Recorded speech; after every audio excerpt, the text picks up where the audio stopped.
This encounter happened back in 2007 when I was 20 years old. I'm a female, and I didn't get my driver's license until January of that year. So now being able to drive myself opened a lot of doors for me. And because of that, I took a lot of solo road trips to my friend's house that was a couple states over. I remember one time specifically, I was driving alone on an interstate on a random day in July on my way to visit my friend for a long weekend. Her parents were away, and we had the house to ourselves and were planning on drinking, hot tubbing, and overall just have a good time. It was a Friday, and I had left a lot later than I wanted to. It was dark at this point, and being a new driver, driving in the dark made me pretty uneasy. After a few hours, I stopped at a gas station to fill up and get some snacks for the last part of my drive. I was heading into the store when a man, maybe in his early 40s, approached me. He was only around 5 feet tall and had on a plain black tee and jeans with dark brown hair. I noticed he had come out of a black pickup truck and only moments ago parked a few spaces away from my car. The guy had a super intense stare that immediately creeped me out.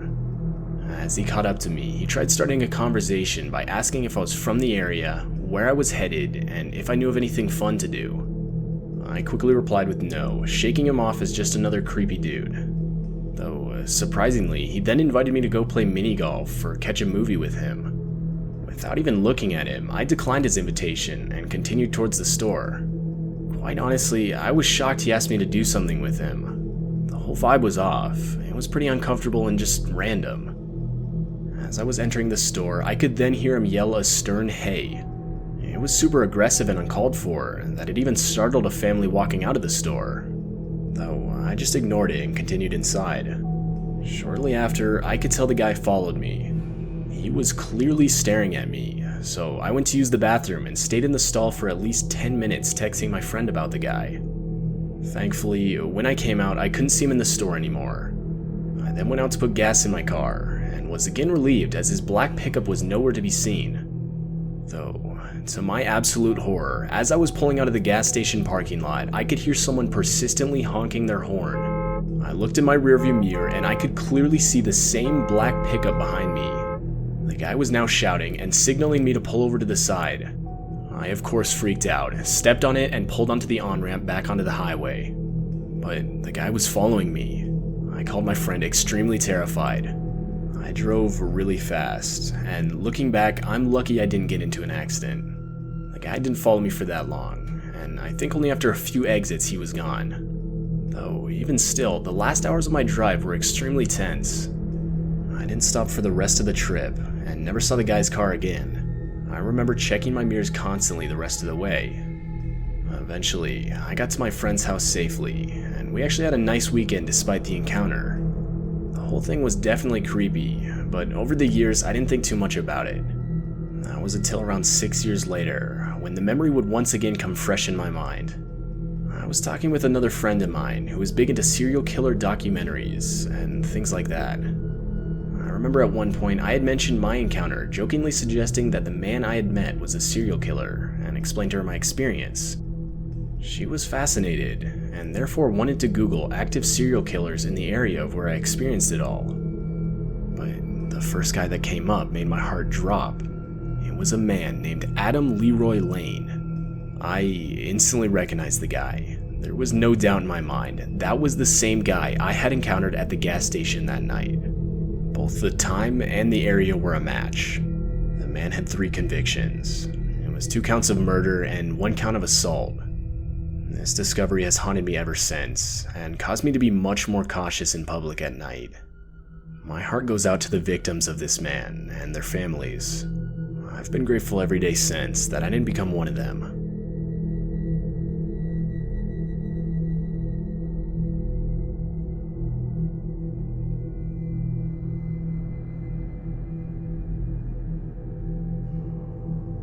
When I was in my early 20s and fresh out of college, I lived in some pretty sketchy, albeit cheap apartment buildings in the US. Now, something to note is that the walls in my apartment block out almost no sound. And because of this, I would almost always hear my neighbor to the left of me blasting his music. Though, if I'm being honest, it didn't bother me as much as I thought it would. I would just simply play my own music to not hear it as loud. One night, I could tell he had been drinking a lot, simply from the way I could hear him stumbling across his room. I also figured his girlfriend must have been there, as I could hear him practically yelling at her, which unfortunately wasn't all that uncommon. Usually when things get that loud, I try to get away from it all, and seeing as it wasn't that late, I decided to head out for the night with some friends. We went to a few clubs, and overall had a good time. Fast forward to around 1 a.m. or so, and my friends were dropping me back off in my apartment. Though, as we were driving into the parking lot, in the distance we could see my neighbor outside crouched down in between some cars and the apartment building. Okay, kinda weird, but I figured it was whatever, as the guy was just generally creepy anyway. My friends were clearly more weirded out than I was. I honestly didn't think much of it, and just had them drop me off near the gate entrance, as it would be easier for them to leave the parking lot that way. But as I was walking toward my apartment building, I swear my heart dropped. I noticed my neighbor was now standing perfectly still in one of the bushes that was between two of the apartment buildings. As I got closer, it was clear he thought I didn't see him. To break the tension, I waved at him and mumbled a greeting, as I wasn't just gonna pretend that I couldn't see him. After doing so, he stepped out of the bush and came into the dim streetlight, not saying a word, but rather just staring at me. Never in my life have I looked into eyes so widened and fully dilated. The whole encounter was disturbing to say the least, but I tried to ignore it and continued into the building. Right as I got to my apartment door, I got inside and went straight to bed. I was exhausted and just wanted to forget everything and go to sleep. Although, all through the night, I could hear thumps and rustling that sounded like furniture moving. The next morning, I woke up to the sound of cops outside banging on my neighbor's door. New York City Police Department. I was partially relieved to hear them, but that quickly turned to fear of why they were there in the first place. I could hear them take him away in handcuffs, and shortly after, the police started knocking on my door. They asked me when the last time I had talked to or seen him was, and without hesitation, I told the officer everything that had happened the other night. The yelling, the noises, the encounter in the parking lot, and even the rustling sounds all night. But what I was told next will forever haunt me. I was told that my neighbor had brutally murdered his girlfriend that night. They said he dragged her body outside and into a nearby ditch behind the apartment buildings. And that's when I realized that the other night I was looking at a person who had just taken another human being's life. I honestly felt terrible for the woman. To this day, what disturbs me most is how close I was to death, quite literally, and how he could have ambushed me out of insanity, since he was just waiting in the darkness when I walked up. I moved into a different apartment in a better part of town shortly after the occurrence.